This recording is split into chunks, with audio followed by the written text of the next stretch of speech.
जय हिंद दोस्तों, Nikhil stock academy में एक बार फिर से आपका स्वागत है। दोस्तों, आज केमिकल सेक्टर से रिलेटेड एक बिजनेस मॉडल के बारे में डिस्कस करेंगे। बिजनेस मॉडल का नाम है पिडिलाइट, जो लगभग टॉप के पास में ट्रेड कर रहा है, एक रेजिस्टेंस के पास में। अगर उसको ब्रेकआउट करता है तो एक अच्छी रैली आ सकती है, और अगर थोड़ा बहुत नीचे की तरफ आता है, ब्रेकआउट फेल हो जाता है, तो कौन से इंपॉर्टेंट लेवल है जहाँ से वापस रिवर्स हो सकता है। तो डिटेल से इसके बिजनेस मॉडल, फंडामेंटल और टेक्निकल चार्ट के थ्रू समझने की कोशिश करते हैं। स्टेप बाय स्टेप चलते हैं। तो दोस्तों, सबसे पहले अपन चलते हैं टेक्निकल चार्ट पे। ये पीडीलाइट का वीकली टाइम फ्रेम का चार्ट है। मार्केट में बहुत पुरानी कंपनी है। इसके बाद में देखिए, एक बार बार कह सकते हैं कि अप ट्रेंड का स्टॉक है। अप ट्रेंड में देखो किस तरह से इसने बहुत ही अच्छी, अब अप ट्रेंड के लिए हम बोलते हैं कि दो तीन चीज़ें, नॉर्मल बेसिक चीज़ें होती है। पहली चीज़ कि अगर वो 45 डिग्री का एंगल बनाता है, 45 डिग्री का एंगल बनाता है, धीरे धीरे ऊपर की तरफ जाता है, कोई रेजिस्टेंस को पार करके या कोई सपोर्ट से रिवर्स होकर धीरे धीरे जाता है, तो वो एक अच्छी रैली दे सकता है। हमने पहले जो साथी जुड़े उनको पता है, पहली ये कंडीशन होनी चाहिए, ठीक है। और फिर बाद में अगर कभी भी आईपीओ आता है, नए स्टॉक आते हैं, तो इस तरह से मूवमेंट दिखाई देता है, उस स्टॉक से अपने को बचना चाहिए। और जो धीरे धीरे जाता है उसमें लॉन्ग टर्म के लिए अपन रह सकते हैं। इस तरह से आप एक बार थोड़ा सी बेसिक चीज़ देख सकते हो। अब ट्रेंड में क्या होता है दोस्तों, इस तरह से एक कभी भी स्टॉक जाता है तो इस तरह से नहीं जाना चाहिए। वो धीरे धीरे एक टॉप बनाएगा, एक बॉटम बनाएगा, ऊपर वाला टॉप को higher top, higher top, higher top, इस तरह से होगा। बॉटम होगा तो higher bottom, higher bottom, higher bottom, इस तरह से। कहने का मतलब यही है कि अप ट्रेंड में अपने को higher top, higher bottom pattern बनते हैं और मिलते हैं।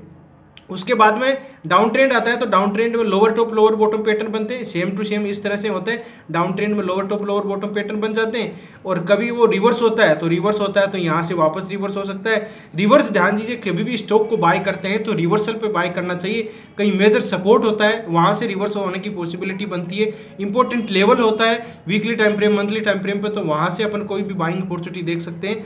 तो ये इसका बाइंग अपॉर्चुनिटी का होता है। ये अप ट्रेंड का स्टॉक था। अब इसने देखिए टॉप लगाया था कब, जनवरी 22 में। जनवरी 22 में टॉप लगाया था 27 के लगभग। और अभी प्रेजेंट टाइम की बात की जाए तो एक रेजिस्टेंस के पास में ट्रेड कर रहा है। इसने देखिए एक जोन बनाया, मैं जोन को एक बार इस तरह से, ये देखिए एक ये जोन बनाया था, उसी जोन के पास में ट्रेड कर रहा है।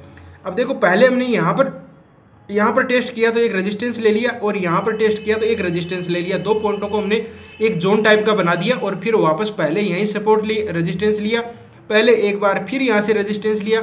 अभी प्रेजेंट टाइम में उसी रेजिस्टेंस के पास में है, तो दो तीन बार टेस्ट कर चुका है, तो हो सकता है ब्रेकआउट हो जाए। ठीक है, ब्रेकआउट हुआ नहीं है रेजिस्टेंस को। अगर ब्रेकआउट होता है तो क्या कंडीशन होनी चाहिए, ब्रेकआउट होता है तो ब्रेकआउट के बाद में दोस्तों पुलबैक पैटर्न आना चाहिए।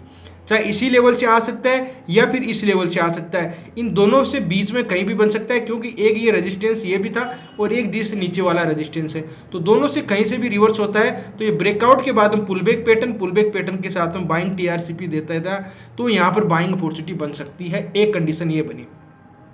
अब ये मान के चलो, मान लीजिए ब्रेकआउट फेल हो जाता है, तो क्या करेगा, ब्रेकआउट फेल हो जाता है तो दूसरी क्या कंडीशन है। देखिए, एक ट्रेड लाइन का ये बार बार सपोर्ट ले रहा है, उस ट्रेड लाइन पे आके कोई बाइंग टीआरसी पे देता है, तो अपन बाइंग अपॉर्चुनिटी कर सकते हैं। मैं एक आपको ट्रेड लाइन ड्रॉ कर देता हूँ, ये देखिए थोड़ा सी, एक सेकेंड, इसको ट्रेड लाइन थोड़ा ड्रॉ कर लेते हैं। ये देखिए, ये ट्रेड लाइन को ये सपोर्ट ले रहा है,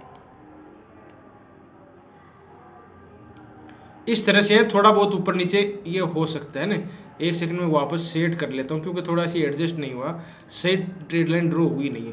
ये देखो, ये इस तरह से है, थोड़ा बहुत यहाँ पर क्या कि नीचे की तरफ आ गया था, तो उसको एक बार आपने को छोड़ देना है। इस ट्रेड लाइन को आके यहाँ पर सपोर्ट लिया, यहाँ पर सपोर्ट लिया, यहाँ सपोर्ट लिया। कभी भी सपोर्ट पर ये मान के चलो कि सपोर्ट पर जब तक दो तीन बार टेस्ट करके ब्रेकडाउन करके पुलबैक पैटर्न इस तरह से नहीं आता, तब तक अपने को सपोर्ट नहीं टूटता है, ध्यान दीजिए। तो यहाँ सपोर्ट लिया, फिर लगभग यहाँ से सपोर्ट लिया। अब सपोर्ट ये लेने के लिए हमने क्या, एक जोन बनाना पड़ेगा। ठीक है, जोन बना के फिर वहाँ से रिवर्स हो सकता है। जोन बनाएंगे तो इस तरह से एक जोन बनाना पड़ेगा, इस तरह से ये हो सकता है जोन, इस तरह का, एक सेकेंड, ये जोन बनाना पड़ेगा इसका। ठीक है, यहाँ से नीचे वाली को थोड़ा सी छोड़ दीजिए, क्योंकि देखिए यहाँ से सपोर्ट लिया, फिर यहाँ से सपोर्ट लिया, यहाँ सपोर्ट लिया, फिर पहले वाले से सपोर्ट ले लिया। थोड़ा सी एग्जैक्ट नहीं बना, इसको एक बार वापस देख लेंगे तो बाद में बन जाएगा। तो इस लेवल मतलब कि लगभग इस ट्रेड लाइन को सपोर्ट ले रहा है। तो अगर यहाँ से ब्रेकडाउन फेल हो, मान लीजिए ब्रेकआउट फेल होता है, तो इस ट्रेड लाइन के पास में आके कोई बाइंग टीआरसी पे देता है, तो वहाँ पर भी बाइंग अपॉर्चुनिटी की जा सकती है। दो ही लेवल है बाइंग अपॉर्चुनिटी के। कौन से लेवल है, एक तो इस ट्रेड लाइन के पास में आके, या फिर जो ऊपर वाला रेजिस्टेंस है उसको पार करके और ब्रेकआउट के बाद में पुल बैक पैटर्न आके बाइंग टीआरसी पे दे। लगभग मतलब का रेजिस्टेंस है 2 साल से कंसोलिडेट फेज में चल रहा है, उसको ब्रेकआउट कर देता है तो अच्छा मूवमेंट आ सकता है। देखिए ये बिजनेस मॉडल की बात की जाए तो बिजनेस मॉडल एक जो अपने फेविकोल होता है जो लकड़ी को चिपकाने का काम आता है और चीज़ें आती है, तो उसका मेन एक मोनोपोली बिजनेस मॉडल है। इसके कौन कौन से ब्रांड है उसके बारे में देख लेते हैं। इसके डिटेल से अपन देखेंगे तो बहुत वीडियो बड़ा हो जाएगा, आपको सबको पता है कि पिडिलाइट का क्या बिजनेस है। जैसे ब्रांड देख लेते हैं इसके, ठीक है। और ब्रांड है फेविकोल है, फेविकोल एमआर है, डॉक्टर फिक्स है। डॉक्टर फिक्स किस में काम आता है, ये जो बरसात के दिनों में छत के ऊपर डालने से बारिश मतलब ये नहीं आती, बरसात नहीं आती।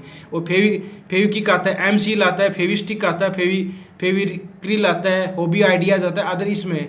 तो मेन इसके अपन बात करेंगे तो अपन जानते हैं फेविकोल इसका ज़्यादा फेमस है, फेविक्विक भी है, डॉक्टर फिक्स भी है और फेविस्टिक भी है, ये ज़्यादा इसके फेमस है और यही ज़्यादा ब्रांड इसके चलते हैं।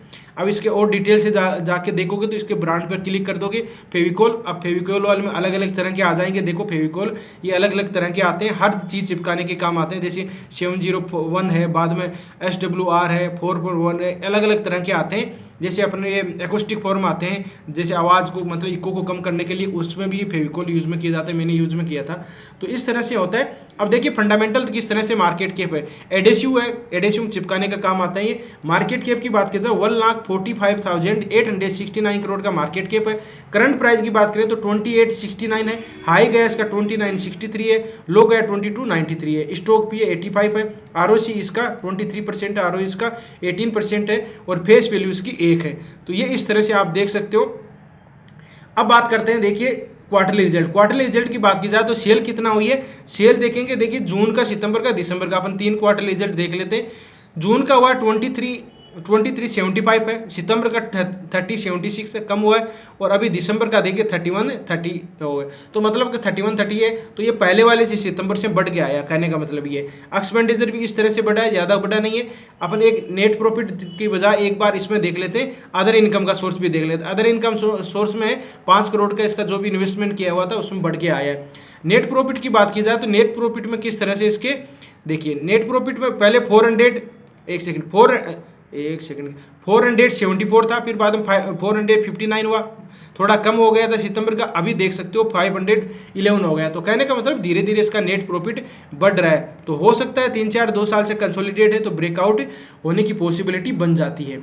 इसका देखिए बैलेंस शीट की बात की जाए तो बैलेंस शीट है 51 करोड़ का है। फिर रिजर्व की बात करें 77 है। बाद में बोरोइंग है इसका 416 है। एक मोनोपोली बिजनेस मॉडल होने के बावजूद ही बहुत पुरानी बिजनेस मॉडल है और इसमें देख सकते हो कि इसमें आप इसका कोई भी कर्जा भी नहीं है ज़्यादा, ठीक है। अब इसका शेयर होल्डिंग पैटर्न देख लेते हैं। डायरेक्ट प्रमोटर के पास में होल्डिंग 69% है, एफआईज की होल्डिंग 11% है, डीआईज की 8% है और 10% लगभग पब्लिक की है। नंबर ऑफ शेयर होल्डर है 5,77,000 और 77,382 करोड़ का इसका 82 करोड़ नहीं है, ये शेयर होल्डर है। तो 5,77,000 लोगों ने इसमें इन्वेस्ट कर रखा है, सीधी सी बात है ना। अब देखिए इसमें पिडिलाइट में क्या है। अब हमने देख लिया इसका ये रेजिस्टेंस है, मेन चीज़ को उसको ज़्यादा अपने सोचने विचारने की नहीं, क्योंकि इसमें बड़ा चार्ट नहीं है तो वीडियो को ज़्यादा भी नहीं के लिए एक बार फिबोनाची रिट्रेसमेंट देख लेते हैं कि देखिए फिबोनाची रिट्रेसमेंट सपोर्ट कहाँ से मिला था, पहले 50% की रिट्रेसमेंट से, फिर बाद में 38% की रिट्रेसमेंट से लगभग यहाँ से रिवर्स हुआ था। तो ये कोई सपोर्ट रेजिस्टेंस इसका ज़्यादा नहीं ले रहा, अपने जो पहले लीवर कर रहे थे। इसमें क्या अलग अलग स्टॉक में देखिए अलग अलग चीज़ें इंपॉर्टेंट होती है, वो आपको जिस तरह से अलग अलग इंसान का अलग अलग बिहेवियर रहता है उसी तरह से स्टॉक का भी रहता है। तो आप इसमें चार्ट में हमने देखा कि ये ट्रेड लाइन है, इसका ये बार बार सपोर्ट ले रहा था, एक ऊपर वाली ट्रेड लाइन जोन बनाए उसका एक रेजिस्टेंस ले रहा था, यही इंपॉर्टेंट लेवल है। इसको ब्रेकआउट पुल बैक पैटर्न आएगा, बाइंग टीआरसी भी देगा, अच्छी रैली आ सकती है। 2.5 साल से कंसोलिडेट है, कोई भी स्टॉक 2-3 साल से कंसोलिडेट होता है, ब्रेकआउट होता है तो अच्छी रैली दे सकता है। और अगर नहीं देता है, ब्रेकआउट फेल हो जाता है तो इस लाइन पे आके यहाँ पर बाइंग टीआरसी भी देगा, तब इसमें बाइंग अपॉर्चुनिटी बन सकती है। एक पोर्टफोलियो वाला स्टॉक है, लॉन्ग टर्म के लिए कितना भी किस तरह से आप 2-4 साल के लिए, 5 साल के लिए, 10 साल के लिए इस स्टॉक को इन्वेस्ट कर सकते हैं, लेकिन मेन चीज़ होती है कि कौन से इंपॉर्टेंट लेवल पर अपन बाएंगे। अगर इंपॉर्टेंट लेवल 50% की रिट्रेसमेंट भी या ट्रेड लाइन का सपोर्ट लेते तो अभी भी प्रॉफिट होता। 2 साल पहले किसी ने अगर 2700 पे ले लिया तो उसको 2800 पे ले लिया यहाँ पे, तो 2 साल में उसमें कोई भी रिटर्न नहीं दिया। बिजनेस मॉडल अच्छा हो कोई दिक्कत नहीं, लेकिन सही लेवल पे अपने को सपोर्ट रेजिस्टेंस किस तरह से ड्रॉ करते हैं उसमें अपने को पता चल जाता है कि बाइंग अपॉर्चुनिटी कौन सी इंपॉर्टेंट लेवल होती है। तो दोस्तों इस तरह से स्टॉक में रणनीति बना सकते हैं। बिजनेस मॉडल में कोई कमी नहीं है, फंडामेंटल इसके ठीक है। टेक्निकल चार्ट में एक ट्रायंगल पैटर्न के अंदर ट्रेड कर रहा है, उसको ब्रेकआउट करते ही ब्रेकआउट के बाद में पुल बैक पैटर्न आते ही एक अच्छा मूवमेंट आ सकता है। अगर ब्रेकआउट फेल हो जाता है तो जो मेजर सपोर्ट है वहां से ट्रेड लाइन पे वापस आके बाइंग टीआरसी भी दे सकता है, तो उस लेवल से अपने को बाइंग अपॉर्चुनिटी मिल सकती है। वीडियो देखने के लिए बहुत बहुत धन्यवाद। आपको वीडियो अच्छा लगो, कंटेंट अच्छा लगो तो वीडियो को लाइक कर सकते हो, दोस्तों के साथ शेयर कर सकते हो। जिन मेहमानों ने अभी चैनल को सब्सक्राइब नहीं किया चैनल को सब्सक्राइब कर सकते हैं। दोस्तों हर फ्राइडे सैटरडे संडे को 8 से 10 में लाइव आता हूं, जिससे कि हम डिस्कस करते हैं स्टॉक के बारे में, अलग अलग सेक्टर के स्टॉक के, सभी सेक्टर के स्टॉक के बारे में डिस्कस करते हैं। और एक संडे को क्लास होती है जो 5 क्लास हो चुकी है, 6वीं क्लास में सपोर्ट और रेजिस्टेंस होगा। इस संडे को जो भी पहले से नहीं देखे वो वीडियो देख भी सकते हैं और जुड़ना चाहते हैं वो जुड़ सकते हैं। वीडियो देखने के लिए बहुत बहुत धन्यवाद। मिलते हैं नेक्स्ट वीडियो में, तब तक के लिए दोस्तों बाय बाय। जय हिंद, जय भारत।